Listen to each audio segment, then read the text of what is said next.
जय शिव गोरक्ष। प्यारे श्रोताओं, यह कहानी त्रेता युग के उस महान प्रतापी राजा रघु की है, जिसका सूर्यवंश में एक अलग ही प्रकार से नाम हुआ है और जिस राजा के राज्य में चारों तरफ को असीम शांति थी। वह राजा रघु अपने नाम से ऐसी प्रसिद्धि पाए कि उससे आगे चलने वाला उनका कुल रघुकुल के नाम से ही जाना जाने लगा। भगवान राम भी रघुकुल के अंदर ही पैदा हुए थे। सुनो प्यारे सज्जनों, अब मैं जो बताने जा रहा हूँ। एक समय राजा रघु अस्वस्थ हो गए। उन्हें काफ़ी शरीर से थकावट महसूस होने लगे तथा उस समय के वैद्य ने उनका इलाज करना शुरू कर दिया। उसी समय पर गंगा स्नान का समय आ गया। राजा रघु के यहाँ 7 रानियाँ थीं। उनकी पटरानी बोली, राजन, मैं गंगा स्नान करना चाहती हूँ।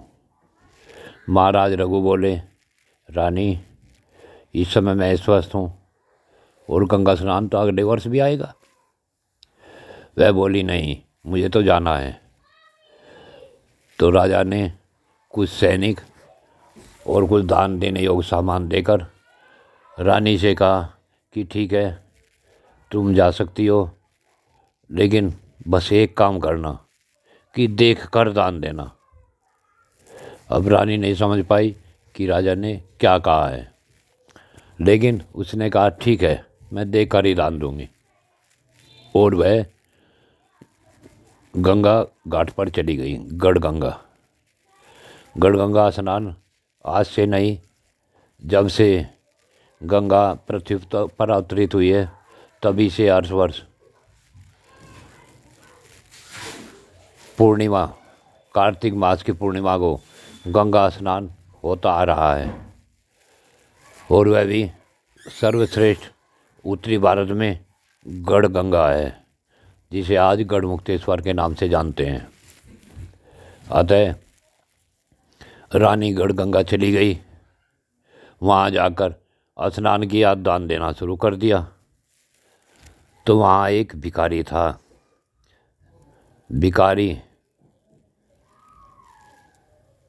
आया और वह रानी को देखकर रानी के रूप पर ही मोहित हो गया। उसने सोचा कि राजा रघु की रानी है, हो सकता है जो मैं मांगूं मुझे मिल जाए। यह सोचकर वह रानी से बोला, हे महारानी, अगर आप मुझे दान देना चाहती हैं तो 3 वचन दे दो।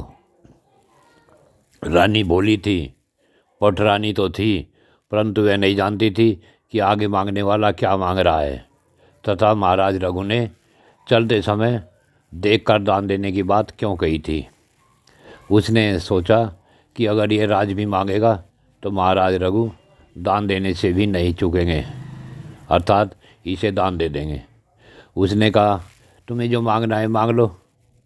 वह बोला, महारानी, पहले आप मुझे 3 वचन दे। अगर आप वचन नहीं देती तो मैं आपसे कुछ नहीं मांगता, न कुछ लूँगा। रानी बोली थी। उसने उसे 3 वचन दे दिए और बोली कि मांग क्या मांगना है। अब वह भिखारी बोला, हे महारानी, अगर आप महाराज रघु के वचनों का पालन करने पर पक्की हैं तो मैं चाहता हूँ कि आप मेरी पत्नी बन जाए। बस फिर क्या था, रानी को तो बहुत तेज झटका लगा। ऐसा झटका उसे जीवन में किसी बीमारी से भी नहीं लगा था। उसे उम्मीद नहीं थी, उसे यह विश्वास नहीं था कि कोई खुद स्वयं रानी को ही मांग लेगा। अब रानी हिचकिचाई, सोचने लगी और सोचा कि अगर महाराज, हो सकता है महाराज इस काम में मेरी मदद कर सकें।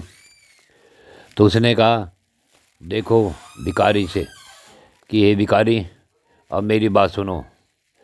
मेरा मुझ पर स्वयं नियंत्रण नहीं है। मैं महाराज रघु की रानी हूँ, तो मुझे स्वयं को किसी के हाथों सुपुर्द करने का अधिकार नहीं है। अगर आपको मेरी आवश्यकता है तो आप चलो और मेरे राजा के पास चलो। अगर राजा ने मुझे तुम्हें सौंप दिया तो मैं तुम्हारे साथ चली आऊँगी। फिर तो वह भिखारी रानी के रथ में ही बैठ गया। अब रानी आगे सारा अपना कार्यक्रम भूल गई और उसे लेकर वापस अयोध्या आ गई। अयोध्या में आते ही रानी रथ से उतरी और भागकर महाराज रघु के चरणों में लेट गई और रोने लगी।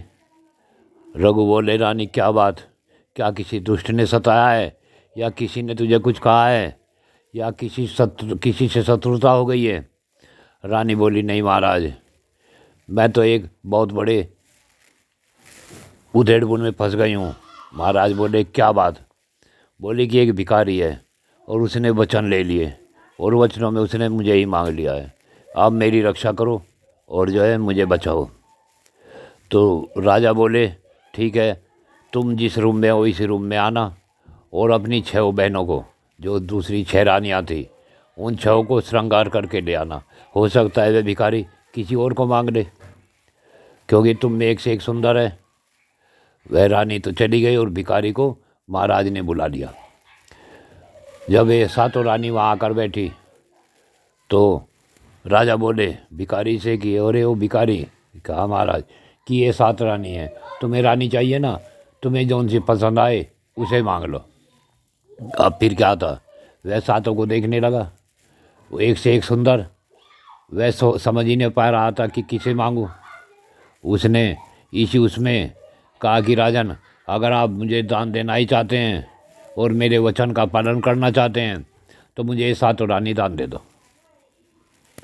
फिर क्या था, महाराज उठे और बोले, चलो राजमहल में चलो, दरबार में चलो।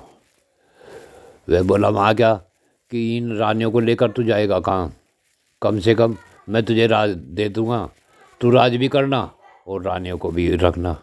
और यह कहकर महाराज रघु उसे लेकर दरबार में पहुँच गए और भिखारी को सबके सामने राजा बना दिया और अपने आप संपूर्ण राजदान देकर अपने आप राज से बाहर प्रस्थान किया।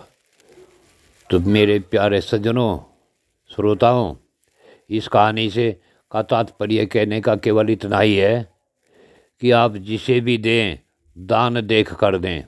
क्या देखें? वह उसकी योग्यता देखें, वह देखे कि यह इसका क्या कर सकता है। हमारे आर्य ऋषि महर्षि दयानंद के एक जगह आया है, उन्होंने कहा है कि दान का लेना और देना, विद्या का पढ़ना और पढ़ाना श्रेष्ठ पुरुषों का कार्य है। अतः आप सभी से मेरा यही अनुरोध है कि आप जिसे भी दान दे, यह देख कर दे कि वह इस योग है भी या नहीं। मेरे प्रिय श्रोताओं, देख कर दिया हुआ दान ही फलित होता है। अगर हम किसी शराबी को, किसी अनाड़ी को, किसी बेवकूफ़ को, किसी मूर्ख को अगर हम कोई चीज़ दे देते हैं तो पता नहीं वह उसका क्या प्रयोग करेगा। इसलिए हमारी दी हुई दान की वस्तु का दुरुपयोग न हो तो देख कर ही दान दे। जय शिव गोरख। धन्यवाद।